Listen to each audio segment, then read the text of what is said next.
Bon, aujourd'hui nous sommes sur le Stergoz, donc une rivière de centre-Bretagne qui est visiblement assez fréquentée vu le tracé qu'on va emprunter. Alors c'est une rivière là où on va la pêcher à côté de Banalec, qui présente un profil assez sinueux avec une alternance de petits radiers avec des zones d'accélération. Je pense qu'à la mouche ça va être intéressant à pêcher, même si on constate qu'il y a quand même une fréquentation assez forte.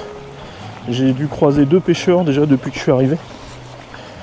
Mais bon, c'est histoire de se dépayser et puis de voir un autre spot de pêche qui est, ma foi, assez sympa en forêt. Donc ça va être l'occasion de tremper la mouche. Donc là pour cette session on va pêcher avec une soie naturelle. Donc une soie Jean-Pierre Thébault qui a déjà fait ses preuves à de nombreuses reprises, que j'ai depuis une vingtaine d'années. Et bien entretenu, passe sans problème donc les différentes échéances. Bon, j'ai jamais eu de surprise avec, et donc à cette soie naturelle on va rajouter un bas de ligne tissé en fait d'1,80 m qui va être ici fixé avec de la cyanolite.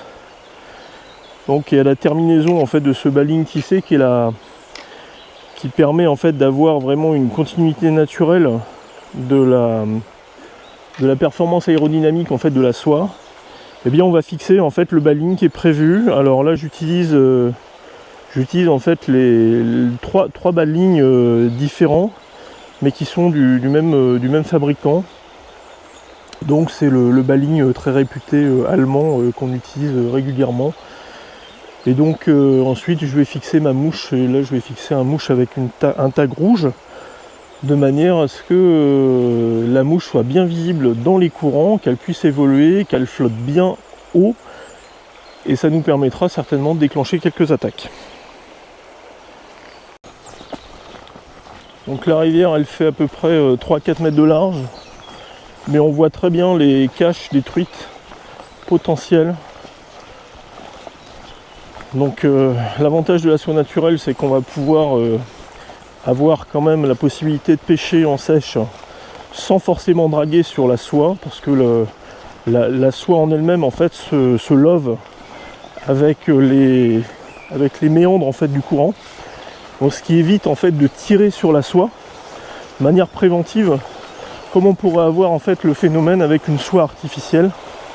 Donc ça c'est tout l'avantage en fait d'avoir quelque chose de naturel qui permet en fait de pêcher mieux, tout simplement. Donc là le Stergoz, magnifique, hein, magnifique petite rivière, hein. Bon, on va le descendre sur 1 ou 2 km histoire de voir. Allez, on se retrouve là-bas.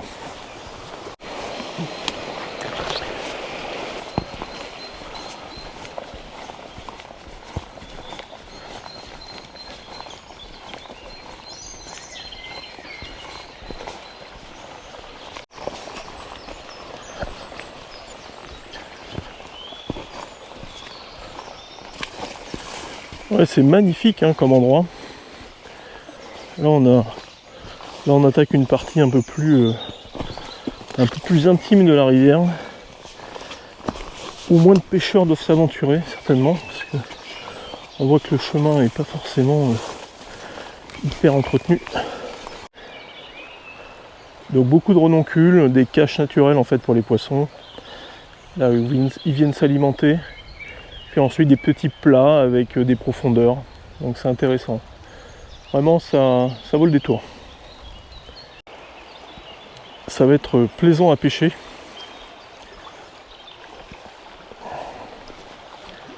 Puis les couleurs sont très belles.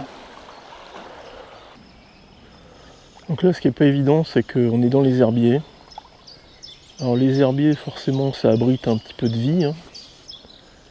Un peu beaucoup même.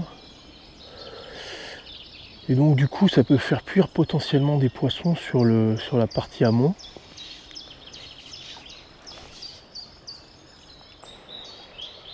Donc là, l'idée, c'est d'explorer les différentes veines d'eau, hein, pour voir si ça déclenche, parce que en fait, les poissons sont sous les renoncules. Donc là, je suis trop près. Là, je suis pas mal. Et voilà, première prise. Ça mord pas des masses quand même, hein. Il faut aller les chercher vraiment sur les bordures. Ils sont cachés dans les herbiers. Après, j'essaye au centre aussi, histoire de voir, hein, parce que des fois, ce qui peut être intéressant, c'est qu'on a des trucs qui sont planqués sous les branches. Et pas forcément que des petites truites.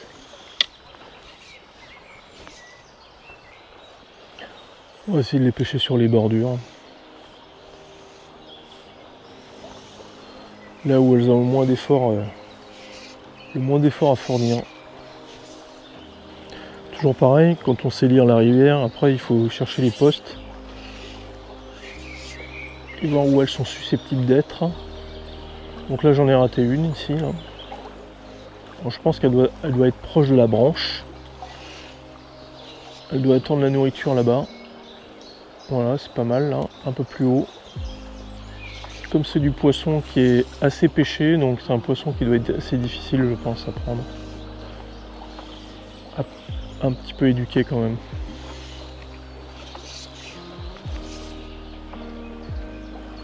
C'est étonnant qu'on fasse rien monter du tout. Je vais essayer de changer de mouche pour voir, mais sans grande illusion pour autant. C'est peut-être une question de mouche possible.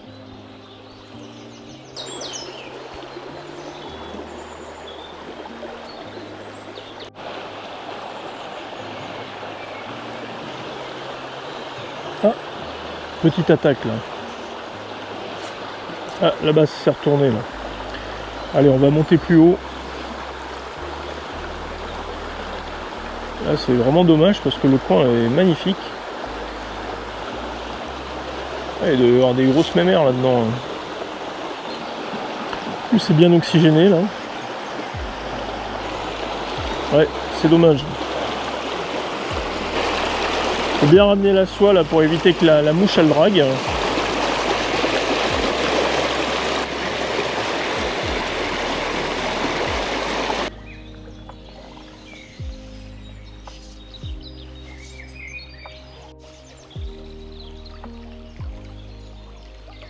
Première du stergose, une jolie truite.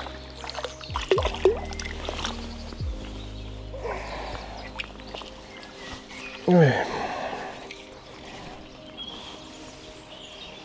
Une belle truite, hein.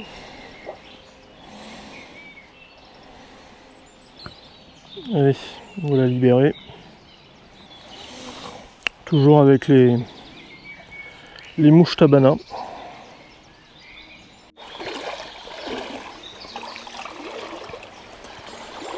Et vraiment une magnifique rivière, hein. Les Bretons ont de la chance.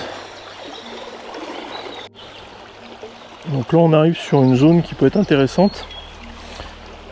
C'est des zones en fait où il y a un petit peu de courant, puis il y a une vasque. Et souvent dans les vasques,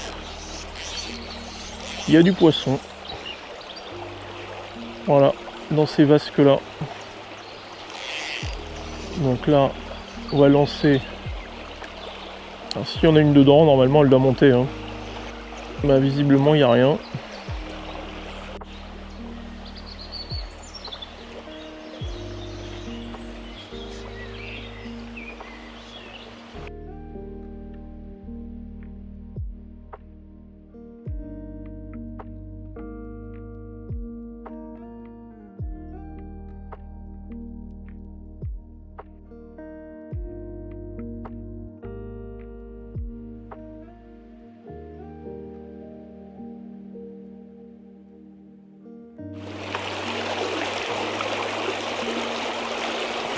Je vais faire plus classique.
Rien de rien.